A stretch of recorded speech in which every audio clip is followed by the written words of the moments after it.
Hi friends, ನಮಸ್ತೆ. Welcome back to my YouTube channel. ಹೇಗಿದ್ದೀರಾ? ಚೆನ್ನಾಗಿದ್ದೀರಾ ಅಂತ ಭಾವಿಸ್ತಾ ಬನ್ನಿ ಇವತ್ತಿಂದ ರೀಸ್ಟಾರ್ಟ್ ಮಾಡ್ತಾ ಇದ್ದೀನಿ ವ್ಲಾಗನ್ನು.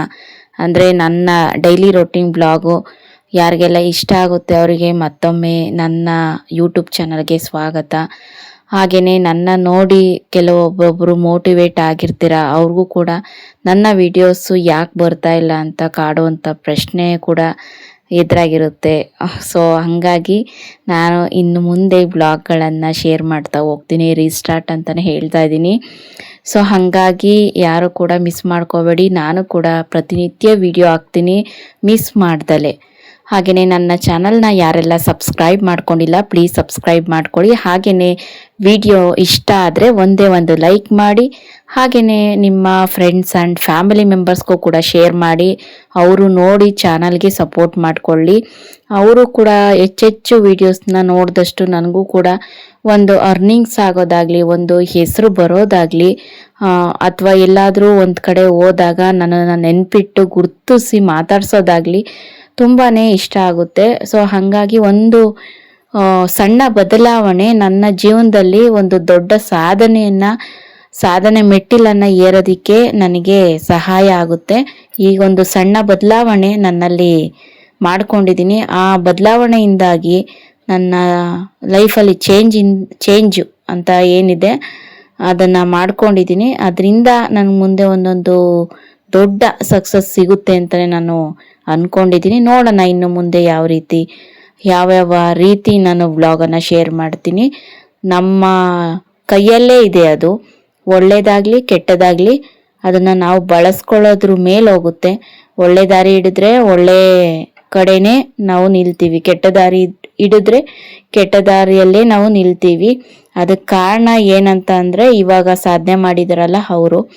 ಇವಾಗ ಇಷ್ಟು ದಿನದಲ್ಲಿ ನಾನು ಏನೆಲ್ಲ ಒಂದು 4-5 ವರ್ಷ ಆಯಿತು ಯೂಟ್ಯೂಬ್ ಸ್ಟಾರ್ಟ್ ಮಾಡಿ. ಸೊ ಅದರಲ್ಲಿ ನಾನು ಯಾವ ರೀತಿ ನನ್ನನ್ನು ಬಳಸ್ಕೊಂಡಿದ್ದೀನಿ ಆ ರೀತಿ ಇವಾಗ ಇದ್ದೀನಿ.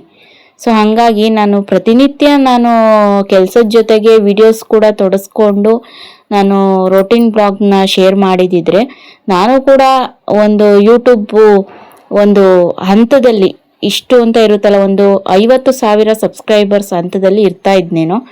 ನೋಡೋಣ ಇನ್ನು ಮುಂದೆ ಸಣ್ಣ ಬದಲಾವಣೆ ಅಂತ ಹೇಳಿದ್ನಲ್ಲ, ಅದರಿಂದನಾದ್ರೂ ರೀಚ್ ಆಗೋಣ ಅಂತ ಭಾವಿಸ್ಕೊಂಡಿದ್ದೀನಿ. ಬನ್ನಿ, ನನ್ನ ಡೈಲಿ ರೋಟೀನ್ ಬ್ಲಾಗಲ್ಲಿ ನನ್ನ ಯೂಟ್ಯೂಬಲ್ಲಿ ಮೇಯ್ನು ನನಗೆ ಸಕ್ಸಸ್ ಸಿಕ್ಕಿದ್ದು ಕಿಚನ್ ಮೇಕವರು ವಿಡಿಯೋ ಬಂದಾಗ ತುಂಬಾ ವೈರಲ್ ಆಗಿತ್ತು. ಅದರಿಂದ ನನಗೆ ಎಷ್ಟೋ ಅರ್ನಿಂಗ್ಸ್ ಆಗಿತ್ತು. ಹಾಗೇನೆ ಅದರಿಂದನೇ ಒಂದು ರೀಸ್ಟಾರ್ಟನ್ನು ಮಾಡೋಣ ಅಂತ ಈ ಮನೆಯಲ್ಲಿ, ಅಂದರೆ ಇದು ಸ್ವಂತ ಮನೆ, ಹಳ್ಳಿಯಲ್ಲಿರೋದು. ಈ ಮಣ್ಣಿನ ಗೋಡೆನೇ ಮನೆ, ಸಿಮೆಂಟ್ ಗೋಡೆ ಅಲ್ಲ. ಅದರಲ್ಲೇ ನನ್ನ ತಕ್ಕ ಮಟ್ಟಿಗೆ ಇರುವಂತಹ ಕೆಲವೊಂದು ಐಟಮ್ಸ್ಗಳನ್ನು ವೇಸ್ಟ್ ಮಾಡ್ದಲೇ ಎತ್ತಿಟ್ಕೊಂಡು ಮೇಕವರ್ನ ಮಾಡಿದ್ದೀನಿ. ನಿಮ್ಮೆಲ್ಲರಿಗೂ ಕೂಡ ಇನ್ನು ಮುಂದಕ್ಕೆ ತುಂಬಾ ಇಷ್ಟ ಆಗುತ್ತೆ. ಆವಾಗವಾಗ ಮನೆಗಳನ್ನ ಚೇಂಜಸ್ ಮಾಡೋದು ಅಥವಾ ಏನೋ ಅದೆಲ್ಲ ಸರಿ ಹೋಗಲ್ಲ. ಒಂದೇ ಮನೆಯಲ್ಲಿ ನಮ್ಮ ಜೀವನ ಶೈಲಿನ ಬದಲಾವಣೆ ಮಾಡ್ಕೊಳ್ಳೋದು ಒಳ್ಳೆ ರೀತಿಯಲ್ಲಿ, ಅದು ನಮ್ಮ ಲೈಫ್ಗೆ ಒಂದು ಒಳ್ಳೆ ಟರ್ನ್ ಪಾಯಿಂಟನ್ನು ಕೊಡುತ್ತೆ ಅಂತ ಹೇಳ್ತಾರೆ.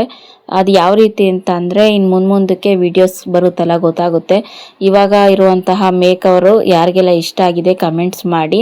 ಕಮೆಂಟ್ಸ್ನ ನಾನು ಯಾವುದೇ ರೀತಿ ಅವರು ಬ್ಯಾಡ್ ಕಮೆಂಟ್ಸ್ ಮಾಡ್ತಾರೆ ಅಥವಾ ಗುಡ್ ಕಮೆಂಟ್ಸ್ ಮಾಡ್ತಾರೆ ಅಥವಾ ನಮಗೆ ಮುಜುಗರ ಆಗೋ ಥರ ಬೇರೆ ಥರ ಕಮೆಂಟ್ಸ್ ಮಾಡ್ತಾರೆ ಅಂತ ನಾನು ಯಾವುದೇ ಥರ ಎಕ್ಸ್ಪೆಕ್ಟೇಷನ್ ಇಟ್ಕೊಂಡಿಲ್ಲ. ಗುಡ್ ಆಗಲಿ ಬ್ಯಾಡ್ ಆಗಲಿ ಕಮೆಂಟ್ಸ್ ಮಾಡಿ. ಹಾಗೆಯೇ ನಾನು ಯಾವುದೇ ಕಾರಣಕ್ಕೂ ಕಾಮೆಂಟ್ಸನ್ನು ಆಫ್ ಮಾಡೋದಿಲ್ಲ. ನಿಮ್ಮೆಲ್ಲರ ಮೋಟಿವೇಟು ನನಗೆ ಕೂಡ, ಅಂದರೆ ನಿಮ್ಮೆಲ್ಲ ಕಮೆಂಟ್ಸ್ಗಳು ಕೂಡ ನನಗೆ ಮೋಟಿವೇಟ್ ಆಗುತ್ತೆ. ಹಾಗೆಯೇ ನಿಮ್ಮಲ್ಲಿ ಇರುವಂತಹ ಅಭಿಪ್ರಾಯ ಏನೇನಿದೆ ನನ್ನ ಬಗ್ಗೆ ಅನ್ನೋದನ್ನು ಕೂಡ ನಾನು ತಿಳ್ಕೊಬೇಕಾಗುತ್ತೆ ಕಮೆಂಟ್ಸಲ್ಲಿ. ಸೊ ಹಾಗಾಗಿ ತೀರಾ ನನಗೆ ಮುಜುಗರ ಅನ್ನುವಂತಹ ಕಮೆಂಟ್ಸ್ಗಳನ್ನ ಹೈಡ್ ಮಾಡಿ ಕಮೆಂಟ್ಸ್ನ ಹೆಚ್ಚೆಚ್ಚು ವೀಡಿಯೋಸ್ನ ಆದಷ್ಟು ಫುಲ್ಲು ವೀಡಿಯೋನ ನೀವು ನೋಡ್ತಾ ಹೋಗಿ. ನಿಮಗೂ ಕೂಡ ತೀರಾ ನಾನು ಎಳೆಯೋಕ್ಕೆ ಹೋಗಿಲ್ಲ, ಆದಷ್ಟು ಅರ್ಧ ಗಂಟೆ 3/4 ಗಂಟೆ ವೀಡಿಯೋನ ಮಾಡೋದಕ್ಕೆ, ಅಂದರೆ ಡೈಲಿ ವೀಡಿಯೋಸ್ನ ಅಪ್ಲೋಡ್ ಮಾಡೋದಕ್ಕೆ ಟ್ರೈ ಮಾಡ್ತೀನಿ.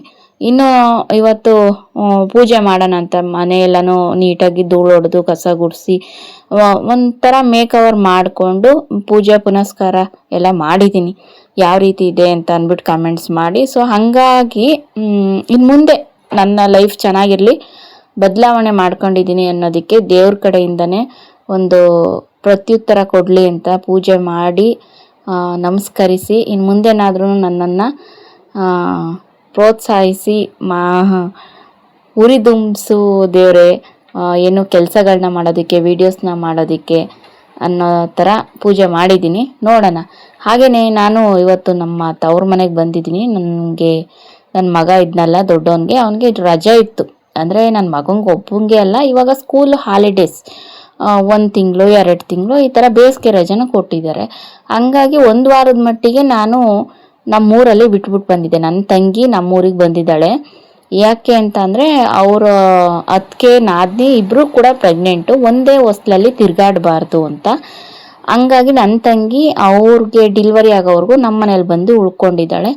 ಇವಾಗ ನನ್ನ ತಂಗಿ ಇದ್ಲಲ್ಲ, ನೋಡೋಣ 1 ವಾರದ ಮಟ್ಟಿಗೆ ಇರಿಸ್ಬಿಟ್ಟು ಬರೋಣ ಅಂತ ಅಂದ್ಬಿಟ್ಟು ಕರ್ಕೊಂಬಂದು ಬಿಟ್ಟಿದ್ದೆ. ಅವತ್ತಿನ ವಿಡಿಯೋ ನಾನು ಏನೂ ಮಾಡಿರಲಿಲ್ಲ, ನನಗೆ ಮೊಬೈಲ್ ಬೇಕಾಗಿತ್ತು. ಹಂಗಾಗಿ ಮೊಬೈಲ್ ತಗೊಳ್ಳೋವರೆಗೂ ಯಾವುದೇ ಥರ ವೀಡಿಯೋಸ್ ಮಾಡೋದು ಬೇಡ, ಒಂದೊಳ್ಳೆ ಮೋಟಿವೇಟ್ ತಗೊಳ್ಳೋಣ ಅಂತ ಈಗ ನಾನು ಸ್ಟಾರ್ಟ್ ಮಾಡಿದ್ದು. ಈಗ ಅಮ್ಮನ ಮನೆಯಿಂದನೇ ನಾನು ಸ್ಟಾರ್ಟ್ ಮಾಡಿದ್ದೀನಿ, ಅದು ಅಮ್ಮನ ಕಡೆಯಿಂದನೇ ಸ್ಟಾರ್ಟ್ ಮಾಡಿದ್ದೀನಿ. ಯಾಕಂತ ಅಂದರೆ ನಮ್ಮಮ್ಮ ಎತ್ತು ತಾಯಿ ಎಷ್ಟು ಕೆಲಸ ಮಾಡ್ತಾಳೆ, ಎಷ್ಟು ಶ್ರಮ ಪಡ್ತಾಳೆ, ಅವಳಿಗೆ ಹುಷಾರಿ ಇರಲಿ ಇಲ್ದಲೇ ಇರಲಿ ಅವಳು ರೋಟೀನು ಚೇಂಜ್ ಆಗಲ್ಲ. ಮಕ್ಳಿಗೋಸ್ಕರನೇ ಎಷ್ಟು ಕೆಲಸ ಮಾಡ್ತಾಳೆ ಅಂದರೆ ಅವಳಿಗೆ ಏನೇ ಒಂದು ಸಾಯೋ ಅಂಥ ಪರಿಸ್ಥಿತಿ ಬಂದ್ರೂ ಕೂಡ ಮಕ್ಕಳು ಕಡೆನೇ ಯೋಚನೆ ಇರುತ್ತೆ. ಗಂಡು ಮಕ್ಕಳೇ ಆಗಲಿ ಹೆಣ್ಮಕ್ಳೇ ಆಗಲಿ. ಅದರಲ್ಲೂ ನಮ್ಮ ಅಮ್ಮಂಗೆ ನಾನು 100ಕ್ಕೆ 100% ಅಲ್ಲ, ಅದಕ್ಕಿಂತ ಹೆಚ್ಚು ಪರ್ಸೆಂಟ್ ಕೊಡ್ತೀನಿ ನಾನು. ಅಷ್ಟು ನನ್ನ ಕಷ್ಟದಲ್ಲಿ ನೆರವಾಗಿರೋದು ನಮ್ಮಮ್ಮ. ಎಷ್ಟೇ ಅವರಿಗೆ ನಾನು ಥ್ಯಾಂಕ್ಸ್ ಹೇಳಿದ್ರು ಸಾಲಲ್ಲ. ಮಾತ್ರ ಯಾವತ್ತೂ ಚಿರಋಣಿ. ನಾನು ಈ ಹಂತದಲ್ಲಿದ್ದಾಗ ಅಂದರೆ ನನ್ನ ಮದುವೆ ಆದಾಗಿಂದನೂ ಸತತವಾಗಿ ನನಗೆ ಒಂದು ಸಹಾಯನ ಮಾಡ್ತಾ ಇರೋದು ನಮ್ಮ ಅಮ್ಮನೇ. ಇದುವರೆಗೂ ಕೈ ಬಿಟ್ಟಿಲ್ಲ. ಅದು ಎಷ್ಟೇ ₹1 ಕಾಸಾಗಲಿ ಕೂಡ ಅದರಿಂದ ಎಲ್ಪ್ ಆಗುತ್ತಾ ಅದು ನನ್ನ ಮಗಳಿಗೆ ಮಾಡಬೇಕು. ನನ್ನ ಮಕ್ಕಳು ಅದರಲ್ಲೂ ನಮ್ಮ ಅಮ್ಮನ ಮಕ್ಳಿಗಿಂತ ಅಂದರೆ ನಾವು 4 ಜನ ಮಕ್ಕಳು, ಅದರಲ್ಲಿ ಯಥೇಚ್ಛವಾಗಿ ಸಹಾಯ ಮಾಡಿರೋದು ಅಂದರೆ ನಮ್ಮಮ್ಮ ನನಗೇನೆ. ಹಂಗಾಗಿ ಮುಂದೊಂದು ದಿನ ನಾನು ಇನ್ನು ಮುಂದೆ ಸತತ ಪ್ರಯತ್ನದಿಂದ ನಾನು ನಮ್ಮ ಅಮ್ಮಂಗೆ ಒಂದು ಹೆಲ್ಪ್ ಮಾಡೋ ಅಂತಹ ರೀತಿಯಲ್ಲಿ ಬೆಳಿಬೇಕು ಅನ್ನೋದಷ್ಟೇ ನನಗೆ ತಲೆಯಲ್ಲಿ ಗುರಿ ಇರೋದು. ಸತತವಾದ ಪ್ರಯತ್ನ ನಾನು ಮಾಡೋದಕ್ಕೆ ಪ್ರಯತ್ನ ಪಡ್ತೀನಿ ಇನ್ನು ಮುಂದಕ್ಕೆ. ಹಂಗಾಗಿ ನಮ್ಮ ಅಮ್ಮನಿಂದನೇ ವಿಡಿಯೋ ನಾನು ಮಾಡಲೇಬೇಕು ಅಂತ ನಮ್ಮ ತಾಯಿಯಿಂದನೇ ನಾನು ಫಸ್ಟ್ ವಿಡಿಯೋನ ಸ್ಟಾರ್ಟ್ ಮಾಡಿಕೊಂಡೆ. ಸರಿನಾ? ಓಕೆ. ನಾನು ಹೆಚ್ಚೆಚ್ಚು ಹೇಳೋದಕ್ಕೆ ಹೋಗಲ್ಲ. ಆದಷ್ಟು ನಾನು ಬ್ಲಾಗ್ಗಳಲ್ಲಿ ನಮ್ಮ ತಾಯಿ ಬಗ್ಗೆ ಹೇಳ್ತಾನೆ ಇರ್ತೀನಿ. ಇನ್ನು ಮುಂದೆ ನಾನು ಜಾಸ್ತಿ ಮಾತಾಡೋದಕ್ಕೆ ಹೋಗಲ್ಲ, ಕೆಲಸ ಮಾಡಿ ತೋರಿಸ್ತೀನಿ ಅಷ್ಟೇ. ಇನ್ನು ನಮ್ಮಮ್ಮ ನನ್ನ ತಮ್ಮ ನಾವೆಲ್ಲ ಬರ್ತಾಯಿದ್ವಿ ಅಂತ ಅಂದ್ಬಿಟ್ಟು ನನ್ನ ತಮ್ಮ ಬೇಲೂರು ಪಾಟ್ಲಾಕ್ ಮೀನನ್ನ ತೊಗೊಂಬಂದಿದ್ದಾನೆ. ಅದನ್ನು ಫ್ರೈ ಮಾಡ್ತಾಯಿದ್ದಾರೆ ನಮ್ಮಮ್ಮ. ಇದು ಫಿಶ್ ಫ್ರೈ ಮಾಡ್ತಾರಲ್ಲ, ಅದರಲ್ಲಿ ಸಿಕ್ಕಾಪಟ್ಟೆ ಸಖತ್ತಾಗಿ ಏನು ಫೇಮಸ್ಸು. ತುಂಬ ಚೆನ್ನಾಗಿ ಮಾಡ್ತಾರೆ ಎಲ್ಲರೂ ಕೂಡ. ನಮ್ಮಮ್ಮ ಫಿಶ್ ಫ್ರೈ ಮಾಡೋದನ್ನ ವೆಯ್ಟ್ ಮಾಡ್ತಾ ಇರ್ತಾರೆ. ಅಷ್ಟು ಚೆನ್ನಾಗಿ ಮಾಡ್ತಾರೆ. ಟೇಸ್ಟ್ ಮಾತ್ರ ಅಷ್ಟೇ ಚೆನ್ನಾಗಿ ಬರುತ್ತೆ. ಇನ್ನು ಫಿಶ್ ಸಾಂಬಾರು ಕೂಡ, ಅದೇ ತಲೆದು ಬರುತ್ತಲ್ಲ ಫಿಶ್ ತಲೆ, ಅದನ್ನು ಕೂಡ ಸಾಂಬಾರು ಮಾಡ್ತಾರೆ. ಇನ್ನು ಮಿಕ್ಕಿದ್ದು ಫ್ರೈನ ಮಾಡ್ತಾರೆ, ಎಣ್ಣೆಗೆ ಹಾಕಿ ಫ್ರೈ ಮಾಡ್ತಾರೆ ನೋಡಿ. ಅದು ಕೂಡ ನೋಡಿ ಈ ರೀತಿ ಎಲ್ಲ ಮಸಾಲೆ ಮೀನಿಗೆಲ್ಲ ಅಂದರೆ ಜಾಸ್ತಿ ಎಲ್ಲನೂ ಸ್ಪ್ರೆಡ್ ಆದರೆ ತುಂಬ ಚೆನ್ನಾಗಿ ಟೇಸ್ಟ್ ಬರುತ್ತೆ. ಇನ್ನು ಮಕ್ಕಳು ಕೂಡ ಊಟಕ್ಕೆ ಕೂತ್ಕೊಂಡಿದ್ದಾರೆ. ನಮ್ಮದು ಗೊತ್ತಲ್ಲ ಒಳಗಡೆ ವೆಜ್ಜು. ನಮ್ಮ ದೇವರು ಬಂದು ರಾಮನಗರದ ಹತ್ರ ಶ್ರೀ ರೇವಣ ಸಿದ್ದೇಶ್ವರ SRS ಬೆಟ್ಟ ಅಂತ ಕೇಳಿರ್ತೀರ ಕೆಲವರು, ಅಲ್ಲಿರೋದು. ಹಂಗಾಗಿ ಆ ದೇವ್ರಿಗೆ ನಾನ್ ವೆಜ್ ಆಗಲ್ಲ. ಹಂಗಾಗಿ ನಮ್ಮ ಯಾವತ್ತೂ ಅಷ್ಟೇ, ನಮಗೆ ಬುದ್ಧಿ ಬಂದಾಗಿಂದ ಅಷ್ಟೇ ಅಲ್ಲ, ಇನ್ನೂ ಹಿಂದೆಯಿಂದನೂ ಅಷ್ಟೇ, ಒಳಗಡೆ ಏನಿದ್ರು ವೆಜ್ ಮಾತ್ರ. ನಾನ್ ವೆಜ್ಜಿಗೆ ಅಂತಲೇ ಸಪ್ರೇಟು. ಹಳೆ ಮನೆಯಲ್ಲಿದ್ದಾಗ ಬಚ್ಚಲು ಮನೆ ಅಂತ ನೀರೊಲೆ ಅಂತಾರಲ್ಲ, ಅಲ್ಲಿ ಮಾಡ್ತಾಯಿದ್ರು. ಇವಾಗ ಸಪ್ರೇಟ್ ರೂಮ್ ಇದೆ. ಹಂಗಾಗಿ ಇಲ್ಲೇ ತಿನ್ನೋದು ಅಥವಾ ಅಡುಗೆ ಮಾಡೋದು ನಾನ್ ವೆಜ್ಜು ಎಲ್ಲ ಇಲ್ಲೇ ಮಾಡ್ತಾರೆ. ಹಂಗಾಗಿ ಇಲ್ಲಿ ಮಾಡಿ ಸ್ವಲ್ಪ ಹೊತ್ತು ಹರಟೆ ಹೊಡೆದು, ಬೆಳಗ್ಗೆ ನಾನು ಹೋದ ತಕ್ಷಣ ದೋಸೆ ಮಾಡಿದರು.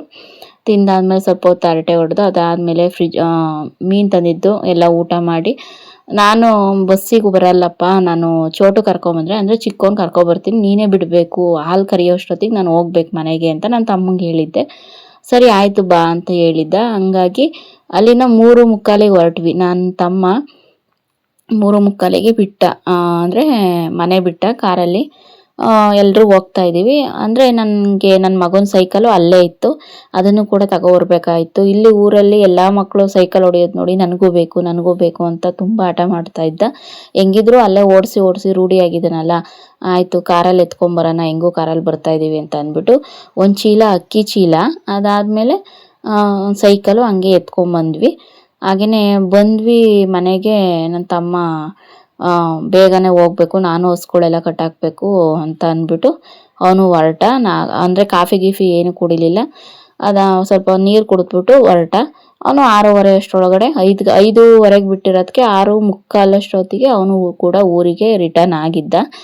ಅದಾದಮೇಲೆ ಇನ್ನು ನೆಕ್ಸ್ಟ್ ಡೇ ನಾನು ಮತ್ತೆ ಬ್ಲಾಗನ್ನು ಕಂಟಿನ್ಯೂ ಮಾಡ್ತಾ ಇದ್ದೀನಿ. ಮಾರ್ನಿಂಗು ಫ್ರೆಂಡ್ಸ್ ನೋಡ್ತಾ ಇರ್ಬೋದು ನೀವು, ಇದು ಮಳೆ ಬರುತ್ತೆ ಅಂತ ಅಂದ್ಬಿಟ್ಟು ಹುಲ್ಲಿನ ಮೆದೆ ಮೇಲೆ, ಅದು ಮೊನ್ನೆ 2 ದಿವಸದಿಂದ ಅರಸೀಕೆರೆಯಲ್ಲಿ ಮಳೆ, ಸಿಕ್ಕಾಪಟ್ಟೆ ಮಳೆ. ಅರಸೀಕೆರೆ ಸುತ್ತಮುತ್ತ ಇರೋರಿಗೆ ಗೊತ್ತಿರುತ್ತೆ, ಅಥವಾ ಅರಸೀಕೆರೆಯಲ್ಲಿರೋರಿಗೆ ಗೊತ್ತಿರುತ್ತೆ, ಸಿಕ್ಕಾಪಟ್ಟೆ ಮಳೆ. ಹಂಗಾಗಿ ಅದು ಟಾರ್ಪಲ್ ಇತ್ತಲ್ಲ, ಬಿಸಿಲಲ್ಲಿ ಒಣಗಿ ಅದು ಕೂಡ ಹರಿದೋಗ್ಬಿಟ್ಟಿತ್ತು, ಗಾಳಿಗೆ ಎತ್ತಾಕೊಂಡ್ಬಿಟ್ಟಿತ್ತು, ಕೆಳಗಡೆ ಬಿದ್ದಿತ್ತು. ಅದನ್ನ ಹಾಕೋದಕ್ಕೆ ಸಾಹಸ ಮಾಡ್ತಾ ಇದ್ದೆ. ಅಷ್ಟೊತ್ತಿಗೆ ನಮ್ಮ ಅತ್ತೆ ಕೂಡ ಕರೆದೆ, ಆಮೇಲೆ ಬಂದು ಅವರು ಕೂಡ ಸುಮ್ಮನೆ ಇಟ್ಕೊಂಡು ನಿಂತ್ಕೊಂಡ್ರು. ಏನೋ ಒಂದು ತಕ್ಕ ಮಟ್ಟಿಗೆ ಹಾಕ್ತೆ, ಆದರೂ ಕೂಡ ಮೇಲೊಂದು ಸ್ವಲ್ಪ ಹರಿದೋದಂಗೆ ಆಗಿತ್ತು. ಇರಲಿ ಬಿಡು ಅಂದ್ಕೊಂಡು ಸುಮ್ಮನೆ ಆದೆ. ಮೆದೆ ಇದು ನೀಟಾಗಿ ಹಾಕಿಲ್ಲ ಫ್ರೆಂಡ್ಸು, ಸ್ವಲ್ಪ ಅಡ್ದಿಡ್ಡಿ ಹಾಕಿದ್ದಾರೆ. ನಮ್ಮ ಮನೆಯವರು ಇನ್ನೊಬ್ಬರು ಅಣ್ಣ ಅಂತ, ಅವರೇ ಒಂದು ತಕ್ಕ ಮಟ್ಟಿಗೆ ಹಾಕಿದ್ರು. ಸರಿ ಆಯಿತು ಅಂತ ಅಂದ್ಬಿಟ್ಟು, ಹಿಂಗೆ ಇತ್ತು, ಒಂದೇ ಹಸು ಅಲ್ವಾ ಇರೋದು. ಹಸು ಬಗ್ಗೆ ನಾನು ನಿಮ್ಗೆ ಹೇಳೇ ಇಲ್ಲ, ಹೇಳ್ತೀನಿ ನಾನು. ಅದು ಇನ್ನೇನು ಒಣಲು ಸ್ವಲ್ಪ ಇದೆಯಲ್ಲ, ಸರಿಯಾಗಿ ಮೆದೆ ಹಾಕಿಲ್ಲ, ಬಿದ್ದು ಹೋಗ್ತಾ ಇತ್ತು. ಸದ್ಯಕ್ಕೆ ಹಂಗಿರಲಿ, ನಮ್ಮ ಮನೆಯವರು ಬೆಂಗಳೂರಿಂದ ಬಂದ ಮೇಲೆ ಅಂದರೆ ಡ್ಯೂಟಿಲಿರ್ತಾರೆ, ವಾರಕ್ಕೊಂದು ಸತಿನೋ ವಾರಕ್ಕೆ 2 ಸತಿನೋ ಬರ್ತಾರೆ. ಬಂದಾಗ ನೀಟಾಗಿ ಎಣ್ಣೆ ಹಾಕ್ಸ್ಬಿಟ್ಟು ಟಾರ್ಪಲ್ ಮುಚ್ಚೋಣ ಅಂತ ಅಂದ್ಬಿಟ್ಟು ಸುಮ್ಮನಾದ್ವಿ. ಇನ್ನು ಸ್ವಲ್ಪ ತರಕಾರಿ ಬೇಕಾಗಿತ್ತು ಮನೆಗೆ, ಹೋಗಿ ತರಕಾರಿನ ತಗೊಂಡು ಬಂದೆ. ಅಂದರೆ ಊರೊಳಗಡೆ ಮಾರೋದಿಕ್ಕೆ ಬರ್ತಾರೆ, ಬೈಕಲ್ಲಿ ಸೈಕಲಲ್ಲಿ ಈ ಥರ ಎಲ್ಲ ಥರದ ತರಕಾರಿ ತಗೊಂಡು ಅಲ್ಲಿ ಸ್ವಲ್ಪ ತರಕಾರಿ ತಗೊಂಡೆ. ಅದಾದ ನಂತರ ಸೌತೆಕಾಯಿ ಬಂತು. ಇವಾಗಿನ ಬೇಸಿಗೆಯಲ್ಲಿ ಸ್ವಲ್ಪ ಸೌತೆಕಾಯಿ ರೇಟ್ ಜಾಸ್ತಿನೂ, ಹಂಗಾಗಿ 20 ರೂಪಾಯಿಗೆ 4 ಅಂದರು. ಸಣ್ಣದಾಗಿತ್ತು, ಇರಲಿ ಇನ್ನೇನು ಮಾಡೋಕ್ಕಾಗುತ್ತೆ ಅಂತ ತಗೊಂಡೆ. ಇನ್ನು ಮನೆ ಮುಂದೆ ಪಟ್ಲಕಾಯಿ ಗಿಡ ಮತ್ತು ಮೆಣಸಿನ್ಕಾಯಿ ಗಿಡ ಎಲ್ಲನೂ ಕೂಡ ಇದೆ. ಪಟ್ಲಕಾಯಿ ಗಿಡ ಬಂದು, ಈಗ ಪಟ್ಲಕಾಯಿ ತಗೊಂಡು ಏನಾದರೂ ಹಣ್ಣಾಗಿದ್ರೆ, ಸ್ವಲ್ಪ ಬೀಜ ದೊಡ್ಡದಾಗಿದ್ರೆ, ಬಲ್ತಿದ್ರೆ ಅದನ್ನು ತಗೊಂಡೋಗಿ ಮನೆ ಮುಂದಕ್ಕೆ ಮಣ್ಣಿಂದೆಲ್ಲ ಗಿಡ ನೆಟ್ಟಿದ್ವಲ್ಲ, ಮಣ್ಣೊಳಗೆ ಹಾಕ್ತಾ ಇದ್ದೆ. ಅದೇನಾಯಿತು, ಚೆನ್ನಾಗಿ ಹಬ್ಕೊಂಬಿಟ್ಟು ಎಷ್ಟು ಪಟ್ಲಕಾಯಿ ಬಿಡ್ತು ಅಂದರೆ ಫ್ರೆಂಡ್ಸ್, ಸಖತ್ ಪಟ್ಲಕಾಯಿ ಬಿಟ್ಟಿದ್ದು. ಆವಾಗಿನ ಇದರಲ್ಲಿ ನಾನು ವೀಡಿಯೋ ಮಾಡೋಕ್ಕಾಗಲಿಲ್ಲ, ವೀಡಿಯೋನೂ ಕೂಡ ನಾನು ಮಾಡ್ತಾ ಇರಲಿಲ್ಲ. ಹಂಗಾಗಿ ಸ್ವಲ್ಪ ಗಿಡನ ತೋರಿಸ್ತಾ ಇದ್ದೀನಿ. ಈಗ ಆಲ್ರೆಡಿ ಅದೆಲ್ಲನೂ ಹಾಳಾಗೋದಕ್ಕೆ ಬಂದಿದೆ. ಸಿಕ್ಕಾಪಟ್ಟೆ ದೊಡ್ಡದೆಲ್ಲ ವೀಡಿಯೋ ಅಂದರೆ ಪಟ್ಲಕಾಯಿ ಎಲ್ಲ ಬಿಡ್ತಾಯಿತ್ತು, ಅವಾಗೆಲ್ಲ ವೀಡಿಯೋನೇ ಮಾಡ್ಕೊಳ್ಳಿಲ್ಲ ನಾನು. ಹಾಗೆಯೇ ಅದಾದ ನಂತರ ಮೆಣಸಿನ್ಕಾಯಿ ಕೂಡ ಬಿಡಿಸ್ಕೊಂಡೆ, ಸಾಂಬಾರು ಮಾಡೋಣ ಅಂತ ಅಂದ್ಬಿಟ್ಟು. ಅದಾದ ನಂತರ ಇವಾಗ ನಾನು ಕರುಗೆ ಅಂದರೆ ಹಿಂಡಿನ ನೆನೆಸ್ಬಿಟ್ಟು ಹಾಲು ಹಾಕ್ಬಿಟ್ಟು ಇಡ್ತೀನಿ. ಕರುಗೆ ಎಣ್ಗರ, ನಾಟಿ ಕ್ರಾಸ್ ಅಂತ ಹೇಳ್ತಾರಲ್ಲ, ಅದು ಇಡ್ತಾ ಇದ್ದೀನಿ. ಡೈಲಿ ರೊಟೀನ್ ಇದೇನೆ, ಬೆಳಗ್ಗೆ ಸಾಯಂಕಾಲ ಕರುಗೆ ಹಿಂಡಿ ನೀರು ಮತ್ತು ಹಾಲು ಮಿಕ್ಸ್ ಮಾಡಿ ಇಡ್ತೀನಿ. ಇನ್ನು ಹಸುಗೆ ಶೈಲೇಜು ಮತ್ತು ಕಡ್ಡಿ ಬೂಸನ ಮಿಕ್ಸ್ ಮಾಡಿ ಇಡ್ತೀನಿ. ಹಾಲು ಕರ್ಕೊಳ್ಬೇಕಾದ್ರೆ ಅದು ತಿಂತಾ ಇರಬೇಕು. ತಿಂತಾ ಇದ್ದು ನಾವು ಹಾಲು ಕರ್ಕೊಂಡ್ರೆ ಒದಿಯಲ್ಲ, ಅಂದರೆ ಆ ಕಡೆ ಈ ಕಡೆ ಓಡಾಡುತ್ತಲ್ಲ, ಹಂಗೆ ಓಡಾಡಲ್ಲ, ಸುಮ್ಮನೆ ನಿಂತ್ಕೊಂಡಿರುತ್ತೆ, ಬೇಗ ಕರ್ಕೋಬೋದು. ಈ ರೀತಿ ಮಾಡ್ಕೊತೀನಿ.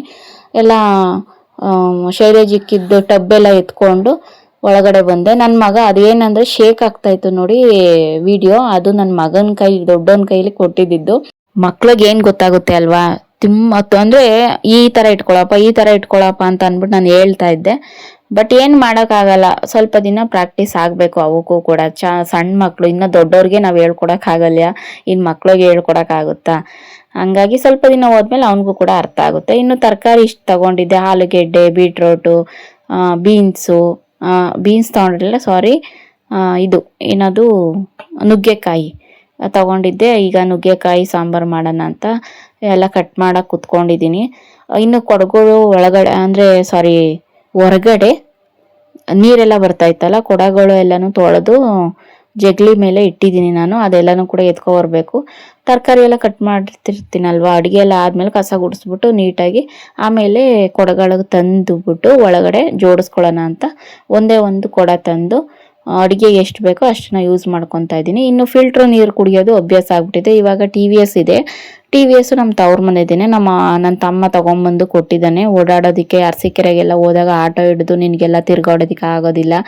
ಈಗ ಹಿಂಗಾಗುತ್ತೆ ಗೊತ್ತಾ ಫ್ರೆಂಡ್ಸ್, ಬೆಳಗ್ಗೆ 10 ಗಂಟೆಗೆ ಹೋದ್ರೆ ನಾವು ಆ ಕಡೆಯಿಂದ ಬರ್ತೀವಿ ಅಂತ ಅಂದರೆ ನಮ್ಮ ಕೆಲಸ ಮುಗಿಸ್ಕೊಂಡು, ಈಗ 10 ಗಂಟೆಗೆ 11 ಗಂಟೆಗೆ ಕೆಲಸ ಮುಗೀತು ಅಂದರೆ ನಾವು ಬರೋ ಅಷ್ಟೊತ್ತಿಗೆ 2 ಗಂಟೆ 3 ಗಂಟೆ ಆಗುತ್ತೆ. ಯಾಕಂತಂದರೆ ಆಟೋಗಳು ವೆಯ್ಟ್ ಮಾಡಬೇಕು. ಸೀಟ್ ಆಟೋಗಳಲ್ವಾ, ಬಾಡಿಗೆ ಆದರೆ 150 ರೂಪಾಯಿ, ಡೈಲಿ 150 ಕೊಟ್ಟು ಬಂದು ಮಾಡೋಕ್ಕಾಗಲ್ಲ. ಅಂದರೆ 25 ರೂಪಾಯಿ ಆಟೋ ಅಂದರೆ ಒಂದು ಸೀಟ್ಗಳು ಆಗೋವರೆಗೂ 1-2ಕ್ಕಂತೂ ಬರಲ್ಲ. ಒಂದು 7, 8, ಒಂದು 10 ಥರ ಸೀಟು ಆಗಿರಬೇಕು.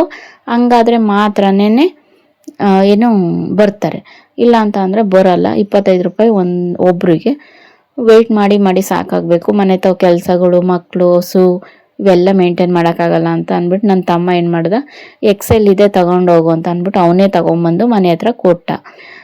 ಹಂಗಾಗಿ ನನಗೆ ಮುಂಚೆ ಎಲ್ಲಾನು ಹೈಸ್ಕೂಲಲ್ಲಿ ಇದ್ದಾಗ ತ್ರಿಬ್ಬಲ್ ಹಾಕೊಂಡು ಸೈಕಲ್ ಓಡಿಸ್ತಾ ಇದ್ನಲ್ಲ, ಹಂಗಾಗಿ ಒನ್ ಡೇಗೆಲ್ಲ ನನಗೆ ಕಲ್ತ್ಕೊಂಡೆ. ಇವಾಗೆಲ್ಲನೂ ಕೂಡ ಟ್ರಾಫಿಕಲ್ಲೆಲ್ಲ ನಾನು ಏನೋ ಗಾಡಿನ ಓಡಿಸ್ತೀನಿ. ಅರಸೀಕೆರೆಗೆಲ್ಲನೂ ಗಾಡಿಲೇ ಹೋಗಿ ಬರೋದು ಸ್ಕೂಲ್ ಹತ್ರ.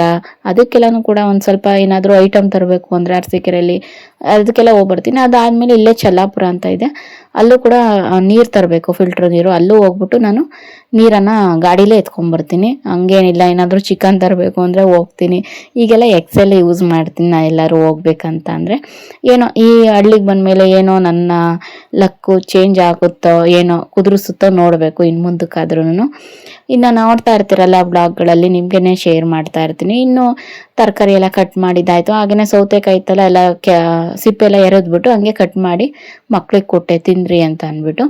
ಹಾಗೆಯೇ ನನ್ನ ಮಗ ಸೈಕಲ್ಗೆ ಏನೋ ದಾರ ಎಲ್ಲ ಸುತ್ಕೊಂಡೈತೆ, ಕವರೆಲ್ಲ ಸುತ್ಕೊಂಡೈತೆ, ಬಾರಮ್ಮ ಅಂತ ಹೇಳ್ತಾ ಇದ್ದ. ಅದಕ್ಕೆ ಅದೇನು ಚಕ್ರಿಗೆ ಸುತ್ಕೊಂಡಿಲ್ಲ, ಹೋಗು ಪರವಾಗಿಲ್ಲ ಅಂತ ಅಂದ್ಬಿಟ್ಟು ಹೇಳಿ ಕೂರಿಸ್ತಾ ಇದ್ದೆ. ಆದರೆ ಏನಂತ ಅಂದರೆ ಒಂದು ಸೈಕಲ್ ಇರೋದ್ರಿಂದ ಇಬ್ಬರೂ ಹಠ ಮಾಡ್ತಾರೆ, ಇಬ್ರಿಗೂ ಬೇಕು ಅಂತಾರೆ. ಆಮೇಲೆ ಒಬ್ರಿಗೊಬ್ರು ಹೊಡೆದಾಡೋದು, ಕಿತ್ತಾಡೋದು ಈ ಥರ ಎಲ್ಲ ಮಾಡ್ತಾರೆ. ಹಿಂದೆ ಯಾರೋ ಒಬ್ರಾರ ಇದ್ದೇ ಇರಬೇಕು, ಇಲ್ಲಾಂದರೆ ಕಿತ್ತಾಡ್ಕೊಂಡು ಮನೆಗೆ ಬರ್ತಾರೆ. ಇಲ್ಲ ನಮ್ಮ ಚಿಕ್ಕೋನು ಏನು ಮಾಡ್ತಾನೆ, ದೊಡ್ಡೋನ್ ಸೈಕಲ್ ನಿಲ್ಸೋ ಇರೋ ಚಿಕ್ಕೋನು ಹೋಗೋಕ್ಕೆ ಅಂತ ಹೋಗ್ತಾನೆ, ಸೈಕಲ್ ದಬಾಕೊಂಡು ಬೀಳ್ತಾನೆ, ಬಡ್ಕೊತಾನೆ. ಈ ಥರ ಎಲ್ಲ ಮಾಡ್ತವೆ ಮಕ್ಕಳು. ಈಗ ಇಬ್ರಿಗೂ ಒಂದೊಂದು ಸೈಕಲ್, ಏನೋ ತಳ್ಳಾಡ್ತಾರಲ್ಲ ಮಕ್ಳಿಗೆ ನಡಿಯಕ್ಕೆ ಬರ್ದಲ್ಲೇ ಇದ್ದಾಗ ಒಂದು ಸೈಕಲ್ ಇರುತ್ತಲ್ಲ 3 ಚಕ್ರದ್ದು, ತಳ್ಕೊಂಡು ಹೋಗೋದು. ಅದನ್ನು ಚಿಕ್ಕವನಿಗೆ ತಳ್ಕೊಂಡು ಹೋಗಪ್ಪ ಅಂತ ಹೇಳಿ ಅವನಿಗೆ ದೊಡ್ಡವನಿಗೆ ಆ ಸೈಕಲ್ ಕೊಟ್ಟು ಸಮಾಧಾನ ಮಾಡಿ ಬಂದು ಈಗ ತಿಂಡಿಗೆ ತಿಂಡಿ ಏನು ಮಾಡ್ತಾ ಇಲ್ಲ, ಅಡುಗೆನೇ ಮಾಡ್ತಾ ಇದ್ದೀನಿ ಒಂದೇ ಸಲ. ಮಕ್ಳಿಗೂ ಕೂಡ ಮುದ್ದೆ ಕೊಡ್ತೀನಿ, ತಿಂತಾರೆ. ನುಗ್ಗೆಕಾಯಿ, ಆಲೂಗೆಡ್ಡೆ, ಪಟ್ಲುಕಾಯಿ ಇದು 3 ಹಾಕಿದ್ದೀನಿ. ಜೊತೆಗೆ ಹೆಸರು ಬೇಳೆ, ಹೆಸರು ಕಾಳು ಕೂಡ ನಾನು ನೆನೆಸ್ಬಿಟ್ಟು ಇದಕ್ಕೆ ಹಾಕ್ತೀನಿ. ತೊಗರಿಬೇಳೆ ಹಾಕಲ್ಲ, ಹೆಸರು ಬೇಳೆ ಹಾಕಿದಷ್ಟು ಸಾಂಬಾರು ಟೇಸ್ಟ್ ಬರುತ್ತೆ ಅಂತ. ಈ ಕಡೆ ಸ್ವಲ್ಪ ಫ್ರೈ ಆಗೋ ಅಷ್ಟೊತ್ತಿಗೆ ತರಕಾರಿ, ಈ ಕಡೆ ರೈಸಿಗೆ ಇಕ್ತಾ ಇದ್ದೀನಿ, ಒಂದು ಕಡೆ ಮುದ್ದೆಗೆ ನೀರು ಇಡ್ತಾ ಇದ್ದೀನಿ, ಇನ್ನೊಂದು ಕಡೆ ಮಿಕ್ಸಿಗೆ ನಾನು ರುಬ್ಕೊಳ್ಳೋದಕ್ಕೆ ಮಸಾಲೆ ಹಾಕೋಣ ಅಂತ. ಅದೇನಾಯಿತು ಅಂದರೆ ಇವತ್ತು ಕರೆಂಟ್ ಹೊಂಟೋಯ್ತು. ಎಷ್ಟೊತ್ತಾದ್ರೂ ಬರಲಿಲ್ಲ ಫ್ರೆಂಡ್ಸ್. ಕರೆಂಟ್ ತೆಗೆದ್ರೆ ಒಂದೊಂದ್ಸಲ ಎಷ್ಟೊತ್ತಾದರೂ ಬರೋದಿಲ್ಲ. ಆಮೇಲೆ UPS ಅಂದರೆ ನಮ್ಮ ವಾರಗಿತ್ತಿಯವ್ರ ಮನೇಲಿ UPS ಇದೆ, ಅಲ್ಲಿ ಹೋಗ್ಬಿಟ್ಟು ನಾನು ಮಸಾಲೆನ ರುಬ್ಕೊಂಬಂದಿದ್ದಾಯಿತು. ನೋಡಿ ಈ ಥರ ಎಲ್ಲ ಮಸಾಲೆ, ಟೊಮೊಟೊ, ಕೊತ್ತಂಬರಿ, ಶುಂಠಿ, ಈರುಳ್ಳಿ, ಹಾಗೆಯೇ ಕಾಯಿ, ಆಮೇಲೆ ಸಾಂಬಾರು ಪುಡಿ, ಇಷ್ಟನ್ನು ಹಾಕೋಬೇಕು. ನೀವು ಬೇಕಾದರೆ ಚಕ್ಕೆ ಹಾಕೋಬೋದು. ಅದ್ರ ಜೊತೆಗೆ ಪುದೀನ ಸೊಪ್ಪು ಕೂಡ ನೀವು ಹಾಕೋಬೋದು. ಮಟನ್ ಸಾರು ಇದ್ದಂಗೆ ಇರುತ್ತೆ. ನಾನು ಪುದೀನ ಮತ್ತು ಚಕ್ಕೆನ ಮಿಕ್ಸ್ ಮಾಡ್ಕೊಂಡಿದ್ದೀನಿ. ಇನ್ನು ಮಿಕ್ಕಿದೆಲ್ಲ ಹಾಕ್ಕೊಂಡಿದ್ದೀನಿ. ಬೆಳ್ಳುಳ್ಳಿನೂ ಕೂಡ ಹಾಕ್ಕೊಂಡಿದ್ದೀನಿ. ತುಂಬ ಚೆನ್ನಾಗಿರುತ್ತೆ. ಚಕ್ಕೆ ಹಾಕೊಂಡ್ರು ತುಂಬ ಒಂಥರ ಮಟನ್ ಸಾರು ಇದ್ದಂಗೆ ಇರುತ್ತೆ. ಸೊ ಹಾಗಾಗಿ ನೋಡಿ ಈ ರೀತಿ ಇದೆ ಸಾಂಬಾರು. ತುಂಬ ಟೇಸ್ಟಿಯಾಗಿತ್ತು, ತುಂಬ ಚೆನ್ನಾಗಿತ್ತು ಫ್ರೆಂಡ್ಸ್ ಮಾತ್ರ. ಇನ್ನು ಮುದ್ದೆಗೆ ನೀರು ಉಪ್ಪು ಬಂದಿತ್ತು, ಹಂಗಾಗಿ ಹಸಿಟ್ಟನ್ನು ಹಾಕ್ತಾಯಿದ್ದೀನಿ. ಈ ರೀತಿ 3 ಒಲೆ ಗ್ಯಾಸ್ ಸ್ಟವ್ ಇರೋದ್ರಿಂದ ಬೇಗ ಬೇಗ ಒಂದ್ ಕಡೆ ಮುದ್ದೆ, ಒಂದ್ ಕಡೆ ಅನ್ನ, ಒಂದ್ ಕಡೆ ಸಾಂಬಾರು 3 ಕೂಡ ಒಂದೇ ಸಲ ರೆಡಿ ಆಗೋಗುತ್ತೆ. ನೋಡಿ ವಿಸಲ್ ಕೂಡ ಬಂತು ಅನ್ನದ್ದು. ಹಾಗೇನೆ ಇವಾಗ ನಾನು ನೆನೆಸಿಟ್ಟಿದ್ನಲ್ಲ ಹೆಸರು ಬೇಳೆ, ಹೆಸರು ಕಾಳು, ಅದನ್ನು ಕೂಡ ಒಂದು ಕುದಿ ಬರ್ತಿದ್ದಂಗೆನೆ ಅದನ್ನು ಕೂಡ ಮಿಕ್ಸ್ ಮಾಡಿ ಕುಕ್ಕರ್ ಮುಚ್ಚಳನ ಮುಚ್ಚಿದ್ದೀನಿ. ಅದು ಕೂಡ ಒಂದು 4 ವಿಷಲ್ ಬಂದ್ಬಿಟ್ರೆ ತುಂಬ ಚೆನ್ನಾಗಿ ಸಾರು ಟೇಸ್ಟಿಯಾಗಿರುತ್ತೆ. ಹೆಸರು ಕಾಳು, ಹೆಸರು ಬೇಳೆ ಒಂಥರ ಮಸ್ತಂಗಾಗಿರುತ್ತಲ್ಲ, ತುಂಬ ಮಶಪ್ ಇದ್ದಂಗೆ ಮಸ್ತಂಗಾಗಿರುತ್ತೆ, ಚೆನ್ನಾಗಿರುತ್ತೆ. ಇನ್ನು ಇವಾಗ ಮುದ್ದೆ ಒಂದು ಕಡೆ ಸಾಂಬಾರು ಕೂಡ ವಿಷಲ್ ಬರ್ತಾ ಇದೆ, ಇನ್ನು ರೈಸ್ ಕೂಡ ವಿಷಲ್ ಬಂತು. ಇನ್ನು ಮುದ್ದೆನ ಕಟ್ಟಾದರೆ ನಂದು ಅಡುಗೆ ಕೆಲಸ ಎಲ್ಲ ಮುಗೀತು. ಸಾಯಂಕಾಲ ತನಕ ಏನೂ ಇದಿರಲ್ಲ. ಏನಂತ ಅಂದರೆ ಇನ್ನು ಬೇರೆ ಕೆಲಸಗಳನ್ನ ಮಾಡ್ಕೋಬೋದು. ಅಡುಗೆ ಮನೆ ಕೆಲಸ ಇರಲ್ಲ, ಪಾತ್ರೆ ಬೆಳಗೋದು, ಕ್ಲೀನ್ ಮಾಡೋದು ಇಷ್ಟು ಮಾತ್ರ ಇರುತ್ತೆ. ಇನ್ನು ಬೇರೆ ಅಡುಗೆ ಕೆಲಸ ಇರಲ್ವಲ್ಲ. ಒಂದೊಂದ್ಸತಿ ಬೆಟರ್ ಅನಿಸುತ್ತೆ, ತಿಂಡಿಗಿಂತನೂ ಅಡುಗೆ ಮಾಡಿ ಇಟ್ಬಿಟ್ರೆ ಅದೇ ಒಂಥರ ನೆಮ್ಮದಿ ಅಂತ ಅನಿಸುತ್ತೆ. ಇಲ್ಲಾಂದರೆ ತಿಂಡಿ ಒಂದ್ಸಲ, ಅಡುಗೆ ಒಂದ್ಸಲ, ಈ ಥರ ರಿಸ್ಕ್ ಆಗಿಬಿಡುತ್ತೆ. ಬರೀ ಅಡುಗೆ ಮನೆಯಲ್ಲೇ ಇದ್ದು ನಾವು ಬೆಂದು ಹೋಗ್ಬಿಡ್ತೀವಿ. ಬೇರೆ ಕಡೆ ನಾವು ಗಮನನೇ ಕೊಡೋಕ್ಕಾಗಲ್ಲ. 3 ಮುದ್ದೆ ಮಾಡಿದ್ದೀನಿ. ಈ ರೀತಿ ನೋಡಿ ಹಾಟ್ ಬಾಕ್ಸಿಗೆ ಹಾಕ್ತೀನಿ. ಈಗ ಇನ್ನೇನು ಅಡುಗೆ ಮನೇಲಿ ಒಂದ್ಸಲ ಕಸ ಗುಡಿಸ್ಬಿಟ್ಟು ಹುಡುಗರಿಗೆಲ್ಲ ಕೈ ಕಾಲು ತೊಳೆದು ಬ್ರಷ್ ಮಾಡಿಸಿ ಮುಖ ತೊಳೆದು ಊಟ ಹಾಕ್ಕೊಟ್ಬಿಟ್ರೆ ಅಲ್ಲಿಗೆ ಮಕ್ಳಿಗೂ ಕೂಡ ಮುದ್ದೆ ಹಾಕ್ಕೊಡ್ತೀನಿ, ತಿಂತಾರೆ. ಇವಾಗ ನೋಡಿ ಇಬ್ರಿಗೂ ಕೂಡ ಒಂದೊಂದು ಬ್ರಷ್ಗೆ ಪೇಸ್ಟ್ ಹಾಕ್ಕೊಡ್ತಾ ಇದ್ದೀನಿ. ಈ ಬಚ್ಚಲು ಮನೆಯಲ್ಲಿ ನೀರು ಹೋಗ್ತಾ ಇರಲಿಲ್ಲ ಫ್ರೆಂಡ್ಸ್ ಆವಾಗ. ಇವಾಗ ಒಂದು ಬಳೆ ತಂದ್ಬಿಟ್ಟು ಆಳಕ್ಕೆ ಗುಂಡಿ ತೆಗೆಸ್ಬಿಟ್ಟು ಬಳೆನ ಇಟ್ಬಿಟ್ಟು ಮುಚ್ಚುಳನೂ ಕೂಡ ತಂದಿದ್ವಿ, ಅದನ್ನು ಕೂಡ ಇಟ್ಟು ಪೈಪು ಅದರೊಳಗಡೆ ಬಿಟ್ಟು ಇವಾಗ ನೀಟಾಗಿ ನೀರು ಹೋಗ್ತವೆ. ಮುಂಚೆ ಎಲ್ಲ ಏನು ಪೈಪು ಗೀಪು ಏನು ಅಟ್ಯಾಚ್ ಮಾಡಲ್ಲ, ಸುಮ್ಮನೆ ಗುಂಡಿ ತೆಗಿಬೇಕು, ಒಬ್ರು ಸ್ನಾನ ಮಾಡಬೇಕು, ಗುಂಡಿ ತೆಗಿಬೇಕು, ನೀರು ಹೋಗ್ಬೇಕು, ಈ ಥರ ಇತ್ತು. ಇವಾಗೆಲ್ಲ ಆ ಥರ ಸಿಸ್ಟಮ್ ಮಾಡಿಸ್ಬಿಟ್ವಿ. ನಿಜವಾಗ್ಲೂ ರಿಸ್ಕ್ ಆಗಿಬಿಡುತ್ತೆ ಫ್ರೆಂಡ್ಸ್. ಈ ಥರ ಎಲ್ಲ ಆದಾಗ ತುಂಬಾ ಕಷ್ಟ ಇದೆ. ಇವಾಗಿನ ಮುಂದೆ ಬರುವಂತಹ ಜನ್ರೇಷನಲ್ಲಿ ಹೆಣ್ಮಕ್ಳು ಹಿಂದೆ ಹಳೆ ಕಾಲದವ್ರು ಮುದುಕಿದಿರು ಅಥವಾ ಸ್ವಲ್ಪ ಗಲಾಟೆ ಮಾಡೋರು ಎಲ್ಲ ಇರ್ತಾರೆ ಫ್ರೆಂಡ್ಸ್. ನೀವು ನುಗ್ಗಿ ನಿಲ್ಲಬೇಕು, ಅಂದರೆ ಎದುರಿಸಿ ನಿಲ್ಲಬೇಕು. ಆವಾಗಲೂ ನಿಮ್ಮ ಸಂಸಾರನ ನೀವು ಕಾಪಾಡಿಕೊಂಡು ಜಯಿಸೋಕ್ಕಾಗೋದು. ಇಲ್ಲ ಅಂತಂದರೆ ಅವ್ರು ಹೇಳ್ತಾರೆ, ಅದು ಮಾಡ್ತಾರೆ, 1000 ಅನ್ಲಿ 1000 ಬಿಡಲಿ. ನಾನು ಕೂಡ ಅದೇ ಥರ ತಲೆ ಕೆಡಿಸ್ಕೊಂಡಿದ್ದೆ. ಬಟ್ ಯಾವಾಗ ನಾವು ಮೆಟ್ಟಿ ನಿಲ್ತೀವಿ, ಆ ಮಾತುಗಳಾಗಲಿ ಅವರು ಆಡೋ ಕೆಲವೊಂದು ಚುಚ್ಚು ಮಾತುಗಳನ್ನೆಲ್ಲನೂ ಮೆಟ್ಟಿ ನಿಲ್ಬೇಕು. ಆವಾಗಲೇ ನಮ್ಮ ಜೀವನನ ನಾವು ಸಾಧನೆ ಮಾಡೋದಕ್ಕಾಗೋದು. ಓಕೆ, ನನ್ನ ಬ್ಲಾಗು ಇನ್ನು ಮುಂದೆ ಇನ್ನೂ ಕೂಡ ನೀಟಾಗಿ ಚೆನ್ನಾಗಿ ಬರುತ್ತೆ. ಯಾರು ಕೂಡ ಮಿಸ್ ಮಾಡ್ಕೋಬೇಡಿ. ಪೂರ್ತಿ ಕಂಪ್ಲೀಟಾಗಿ ವಿಡಿಯೋನ ನೋಡಿ ಒಳ್ಳೊಳ್ಳೆ ಮಾಹಿತಿನ ನನ್ನ ಜೀವನದ್ದು ನಾನು ನಿಮಗೆ ಕೊಡ್ತೀನಿ. ಕೆಲವೊಬ್ಬೊಬ್ರಿಗೆ ಮೋಟಿವೇಟ್ ಆದರೂ ಆಗುತ್ತೆ. ಹಾಗೆಯೇ ನಾನು ಹೇಳಿರುವಂತಹ ಮಾತುಗಳ ಇನ್ನು ಮುಂದೆ ಹೆಣ್ಮಕ್ಳು ಯಾವುದೇ ಥರ ಮುಜುಗರ ಇಲ್ಲದೆ ತಗೊಳ್ಳಿ, ಮೆಟ್ಟಿ ನಿಲ್ಲಿ. ಯಾವುದೇ ಒಂದು ಒಳ್ಳೆ ರೀತಿಯಲ್ಲಿ, ಕೆಟ್ಟ ದೃಷ್ಟಿಯಲ್ಲಿ ಅಂತ ನಾನು ಹೇಳ್ತಾ ಇಲ್ಲ. ಯಾರೆಲ್ಲ ಜೀವನದಲ್ಲಿ ಕಷ್ಟನ ಅನುಭವಿಸ್ತಾ ಇದ್ದೀರೋ ಅವ್ರಿಗೆ ಹೇಳ್ತಾ ಇದ್ದೀನಿ, ಯಾವುದೇ ಥರ ಕೆಟ್ಟ ಯೋಚನೆ ಮಾಡೋಕ್ಕೆ ಹೋಗ್ಬಿಡಿ. ನಾನೊಂದ್ಸಲ ಯೋಚನೆ ಮಾಡಿ ಅದಾದ ನಂತರ ನಾನು ನನ್ನ ಮಕ್ಕಳು, ನನ್ನ ತಾಯಿ, ನನ್ನ ಗಂಡ ಇವ್ರನ್ನೆಲ್ಲ ನೋಡಿ, ಇಲ್ಲ ನಾನು ಆ ಥರ ನಿರ್ಧಾರ ತಗೋಬಾರ್ದು, ಜನ ಮಾತಿಗೆ ನನ್ನ ಬಾಯಿ ಕೊಡಬಾರ್ದು ಅಂತ ಹೇಳಿ ಮೆಟ್ಟಿ ನಿಂತಿದ್ದೀನಿ. Thank you for watching. Bye, take care.